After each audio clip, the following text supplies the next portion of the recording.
ఈ నెల 18న వైఎస్ జగన్ సత్తెనపల్లిలోని రెంటపాలలో పర్యటిస్తారని మాజీ ఎమ్మెల్యే మహేష్ రెడ్డి చెప్పారు.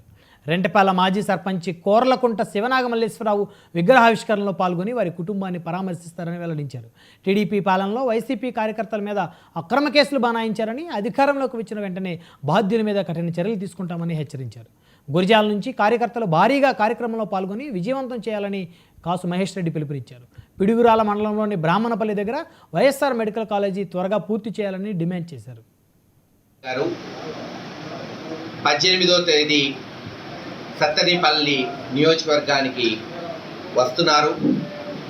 అక్కడ సంవత్సరం క్రితం రెడ్ బుక్ రాజ్యాంగాన్నే ప్రామాణికంగా తీసుకొని పాలన చేస్తున్న తెలుగుదేశ ప్రభుత్వం యొక్క దురాగతాలు తట్టుకోలేకుండా ఆత్మహత్య చేసుకున్న నాగమల్లేశ్వరరావు నివాళులు అర్పించడమే కాకుండా వాళ్ళ కుటుంబంతో కలవడానికి, సానుభూతి తెలియజేయడానికి మరి జగన్మోహన్ రెడ్డి గారు 18వ తేదీ సత్తెనపల్లి నియోజకవర్గానికి రాబోతున్నారు. దానికి పల్నాడు జిల్లాలోని కార్యకర్తలు, నాయకులు అందరూ కూడా హెచ్చుగా వచ్చి జయప్రదం చేయవలసిందిగా కోరుతున్నాం.